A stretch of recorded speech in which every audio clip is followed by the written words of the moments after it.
sente? Può alzare un po' la voce, per favore? Sì, sente, dico, riesce a sentire? Adesso sì. Bene. Allora deve leggere quella dichiarazione che c'è scritta su quel foglio, vede che c'è un foglio Sì. Consapevole delle responsabilità morali e giuridiche che assumo con la mia deposizione, mi impegno a dire tutta la verità, a non nascondere nulla di quanto è a mia conoscenza. Può rispondere al pubblico ministero? Certo, sono qui apposta. Allora, signor Mancini, buongiorno. Buongiorno a lei. Allora, cosa sa di Flavio Carboni e che ruolo ricopriva, se ne ricopriva uno, nell'ambiente criminale al quale lei faceva parte? Da quello che mi è stato raccontato nel periodo in cui sono uscito ho iniziato i miei contatti con quella che poi è stata denominata la cosiddetta banda della Magliana, Daniele Bruciani mi diceva che Carboni si era trasferito dalla sua regione a Roma non avendo una lira in tasca.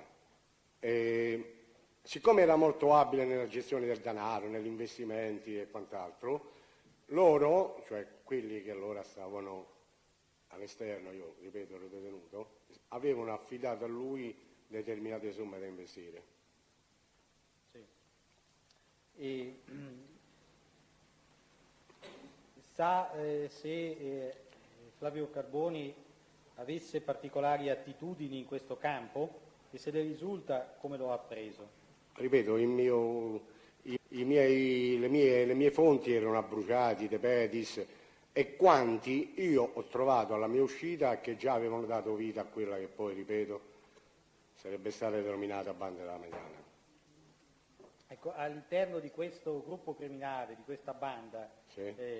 Flavio Carboni aveva un ruolo specifico? Guardi, Flavio Carboni era tenuto in alta considerazione sia per la sua abilità nell'investimento del denaro e sia per le sue conoscenze all'interno dei tribunali e delle istituzioni, per le sue entrature all'interno del tribunale e delle istituzioni.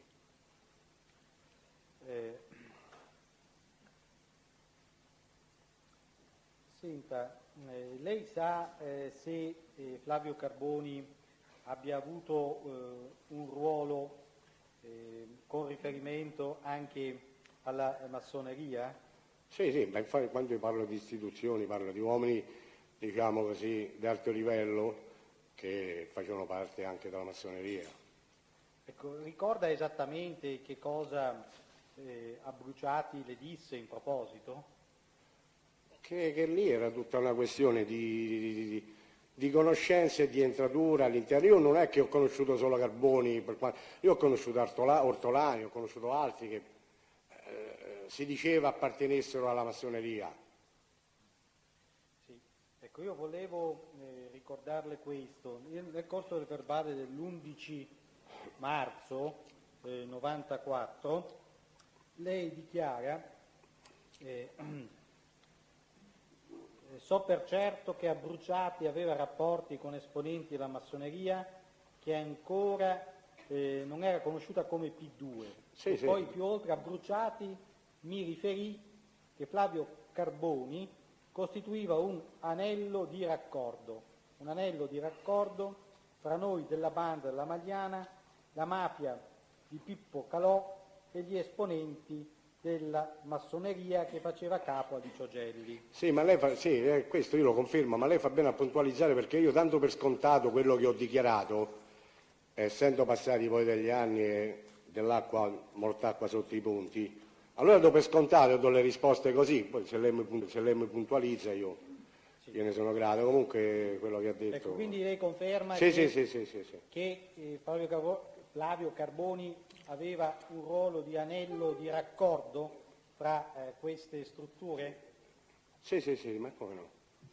Ecco, lei può dire in quali circostanze di tempo e di luogo Danilo Bruciati le ha detto queste cose? Guardi, io purtroppo quando sono uscito, siccome mi sono ritrovato subito come posso dire, in movimento per quanto riguardava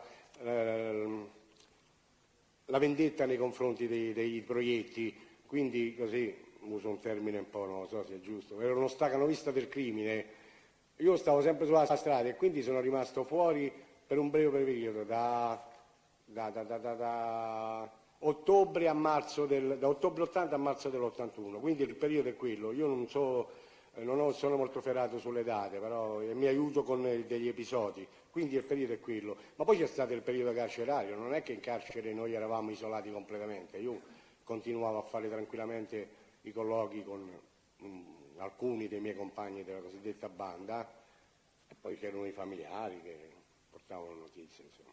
Ecco, lei ha parlato anche di rapporti che Flavio Carboni manteneva con magistrati, mi pare abbia detto avvocati. Sì, ma ecco, io quando parlo... Vuole dire in particolare con chi Carboni aveva rapporti?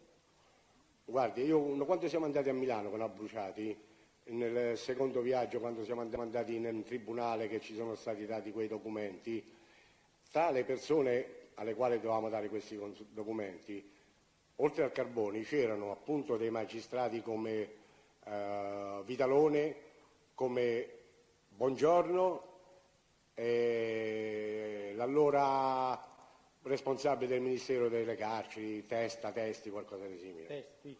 Sì, qualcosa di simile. Senta, lei parla di secondo viaggio a Milano, Sì. Vuole cercare di specificare meglio cosa Sì. si riferisce con questa espressione? A cosa era collegato questo secondo viaggio a Milano? Ma io dovrei collegarlo a quello al primo comunque, altrimenti non so. Comunque il secondo viaggio a Milano era dovuto alla... Noi dovevamo andare in aula nel processo in cui si stava tenendo contro Francesco Turatello, perché in precedenza eravamo stati a Milano per incontrare dei personaggi che io identificavo come banchieri, come insomma comunque non di malavita. Lì a Bruciati aveva fatto presente che i loro impegni non erano stati fino allora messi in atto, mentre a differenza di noi altri, quello che avevamo assicurato l'avevamo portato a termine, insomma. Quindi il secondo viaggio era uno per tranquillizzare Francis e per fargli capire che noi stavamo a Milano, insomma, che non è che stavamo trascurando. E secondo, perché sempre attraverso Francis, io non so come Danilo riusciva ad avere le notizie da Francesco Turatello, dovevamo avere dei documenti, dovevamo ritirare dei documenti che a noi ci è stato consegnato da un'avvocatessa che io non so perché, mi è sembrato che si chiamasse Serra, io poi non lo so, noi abbiamo preso questi documenti, siamo ritornati a Roma, non eravamo solo io a Bruciati in quel viaggio, mentre sul primo eravamo io a Bruciati e una signora, sul secondo c'era anche Marcello Colafigli e Paolo Frao, anche loro, anch'essi esponenti della banda della Maiana. Senta, e questi rapporti che coltivava Flavio Carboni con magistrati di cui ha detto poc'anzi, Sì. a cosa servivano? Guardi, ogni conoscenza è buona. A cosa servivano? Servivano per aggiustare i processi, insomma per avere una certezza che un domani in aula le cose sarebbero andate come io ritengo per certi personaggi sono sempre andate, cioè magnificamente, per altri come me un po' meno, ma comunque qualcuno si è sempre salvato, insomma quello che si esponeva di più, quello che aveva a mano la cosiddetta mossa, come si suol dire in gergo, cioè la conoscenza, quelli più o meno si sono sempre salvati.